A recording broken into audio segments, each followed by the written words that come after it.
A gente começa falando justamente dessa audiência pública que você estava acompanhando até agora, uma audiência pública conjunta da Comissão de Trabalho e de Legislação Participativa, que discutiu então o texto da reforma da Previdência. A gente separou dois trechinhos para falar um pouco do que foi discutido. Essa audiência pública em que houve muitas críticas à reforma da Previdência, à reforma trabalhista. Você vai ouvir o deputado Alfredo Kaifer, que defende essa proposta, e na sequência, mas antes dele, na verdade, a gente vai ouvir um pouquinho do que falou o Ministério Público do Trabalho sobre a reforma trabalhista. Durante a audiência pública, o procurador Carlos Eduardo de Azevedo Lima citou uma nota técnica publicada pelo Ministério Público do Trabalho com uma série de críticas à reforma trabalhista. Vamos ouvi-los.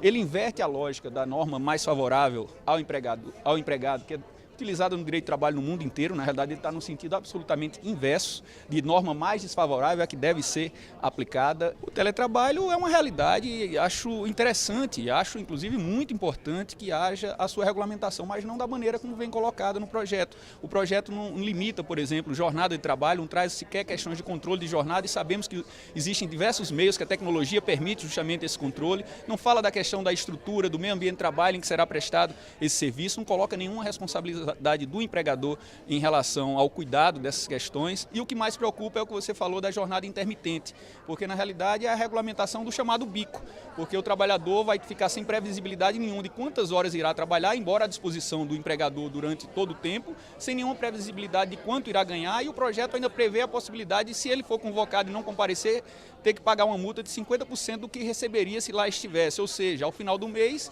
ele pode não só não ter o que receber, como ainda ter que pagar. Ao meu ver, isso é uma verdadeira institucionalização de uma forma moderna de escravidão. Na medida em que eu crie uma legislação proativa, moderna, onde a empregabilidade aumenta, eu estou melhorando as condições de trabalho. Isso beneficia o trabalhador.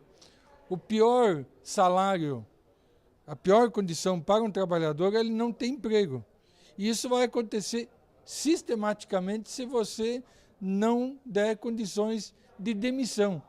As empresas estão tão preocupadas, tão reacionárias ao desemprego, ao impacto quando você demite um funcionário, que muito antes disso elas têm receio de contratar. Então, antes da demissão, nós temos que lembrar que há a admissão. E do jeito que está, com o conflito, com ações trabalhistas, com direitos, entre aspas, cada vez mais abrangentes, nós vamos ter o receio da empregabilidade.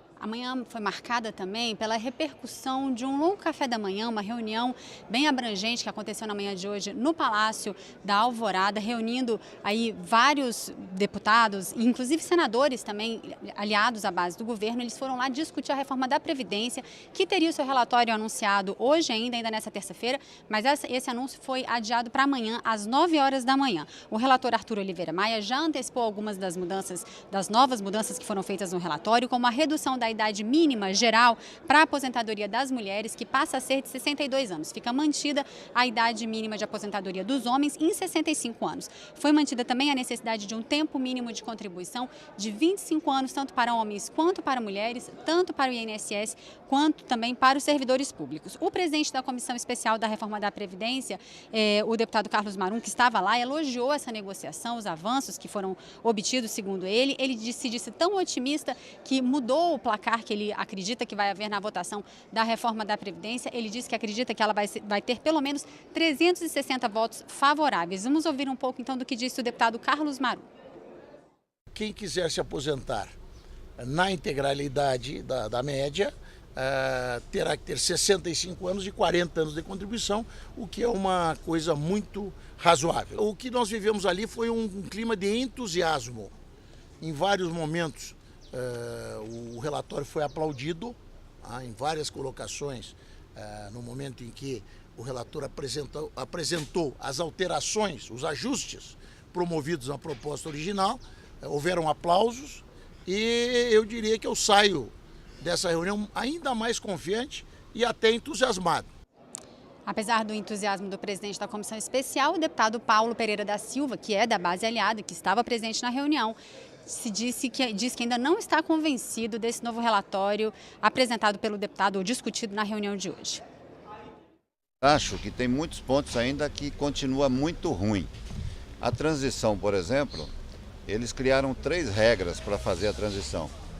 Além de uma transição de 40 anos para poder se aposentar, começa com 70 pontos, enfim, vai crescendo, criaram uma idade mínima e essa idade mínima ainda vai crescendo durante o longo dos anos. A cada 2 anos cresce 1 ano para a mulher, aliás, cresce 11 meses para as mulheres e 2 anos para os homens, até chegar aos 65 anos para homens e 62 anos para as mulheres. Portanto, eu acho muito complicado isso e é muito caro para os trabalhadores, principalmente para aqueles que começaram mais cedo a trabalhar. Além disso, eu considero que 62 anos para as mulheres é muito alto ainda e 65 anos para os homens é inaceitável.